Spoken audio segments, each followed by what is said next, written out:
Hello my family, இன்னைக்கு நம்ம வீட்ல அத பத்தி பார்க்க போறோம் அப்படினா நம்ம எல்லாரும் ஸ்கூல் போணும், காலேஜ் போணும், ஆபீஸ் போணும் அப்படினு சொல்லிட்டு மார்னிங் பிரேக்ஃபாஸ்ட் ஸ்கிப் பண்ணிட்டே போவோம். சோ அதனால என்ன பிரச்சனை வர போகுது நமக்கு அப்படினு சொல்லிட்டு நம்ம இந்த வீடியோல பார்க்கலாம். Okay, first என்னன்னு சொல்லிட்டு பாத்தீங்க அப்படினா pancreas நம்ம பாடியில pancreas அப்படின ஒரு ஆர்கன் இருக்கு. அந்த ஆர்கன் தான் நமக்கு வந்து டைஜஷன் processக்கு யூஸ் ஆகுது. அது மட்டும் இல்லாம நம்ம bloodல வந்து sugar வந்து நார்மல் பண்றதும் இந்த pancreasோட வர்க் தான். இப்போ நம்ம காலையில நம்ம சாப்பிடல.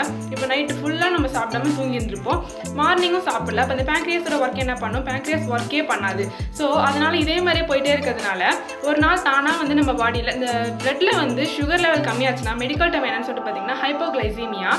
Okay, இப்போ வந்து நம்ம சாப்பிடவே இல்ல நம்ம sugar content நமக்கு தேவையான sugar content நம்ம bloodல இல்ல அப்படினா glucagon அப்படிங்கற ஒரு ஹார்மோன் என்ன பண்ணுனா தானாவே வந்து sugar-ஐ வந்து ரிலீஸ் பண்ண ஆரம்பிக்கும். சோ அது வந்து அதுக்கு கண்ட்ரோல் ஆனது தெரியாது இல்ல. சோ அதனால எக்ஸசிவா அது வந்துச்சு அப்படினா நம்ம பாடியில diabetes mellitus வரதுக்கு சான்சஸ் இருக்கு. அந்த diabetes 2 டைப் வரதுக்கு சான்ஸ் இருக்கு. Next நம்ம சாப்பிடாம இருந்தா weight gain தான் ஆகுமே தவிர weight loss ஆக மாட்டோம். அது ஏன்னு சொல்லிட்டு பாத்தீங்க அப்படினா மார்னிங் நீங்க சாப்பிடல, மதியம் சாப்பிடுவீங்க. மதியம் சாப்பிடும்போது அந்த மார்னிங் பசி எடுத்துருவீங்க பாத்தீங்களா? அதையும் சேர்த்து தானே நீங்க சாப்பிடுவீங்க. சோ நைட் திருப்பி சாப்பிடுவீங்க. அப்பவும் நீங்க அதிகமா தான் சாப்பிடுவீங்களே தவிர கம்மியா சாப்பிட மாட்டீங்க. சோ இப்போ நீங்க காலையில பிரேக்ஃபாஸ்ட், லஞ்ச், டின்னர் நார்மலா எடுத்துக்கிட்டீங்கன்னா நார்மல் அமௌண்ட் ஆஃப் ஃபுட் நீங்க கரெக்ட்டா உங்க பாடியில மெயின்டைன் ஆகும். சோ நீங்க மார்னிங் சாப்பிடாததனால மதியம் நைட் அதிகமா சாப்பிடுவீங்க. சோ அதனால weight gain ஆகுமே தவிர weight loss ஆக மாட்டீங்க. நெக்ஸ்ட் என்னன்னு சொல்லிட்டு பாத்தீங்க அப்படினா உங்களுடைய மார்னிங் சாப்பிடலனா கான்சன்ட்ரேஷன் பவர் சுத்தமா இருக்காது. அன்னைக்கு ஃபுல் டே நீங்க வந்து ஒரு மாதிரி டல்லா தான் நீங்க ஃபீல் பண்ணிட்டு இருப்பீங்க. அப்புறம் இதனால மூட் ஸ்விங்கும் வரும்.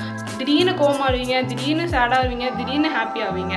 ஓகே, ஸ்டார்டிங்லேயே வந்து இந்த ஃப்ளவர் நான் வச்சுட்டு இருந்திருக்கேன். அது ஏன்னு சொல்லிட்டு பார்த்தீங்க அப்படின்னா இது வந்து ஒரு சின்ன பியூட்டிஃபுல் ஃப்ளவர். இது என் கையில் பியூட்டிஃபுல்லாக இருக்கிறதுனால தான் நீங்கள் வந்து இதை பார்க்குறீங்க. இது எதனால் எப்படி பியூட்டிஃபுல்லாக இருக்குது அப்படின்னா சன்லைட்லேருந்து வர எனர்ஜியும் நம்ம வாட்டர் சப்ளை பண்ணுறோம். அதனாலேயும் தான் இந்த ஃப்ளவர் வந்து பியூட்டிஃபுல்லாக இருக்குது. அதனால சொல்லிட்டு நீங்கள் பார்க்குறீங்க.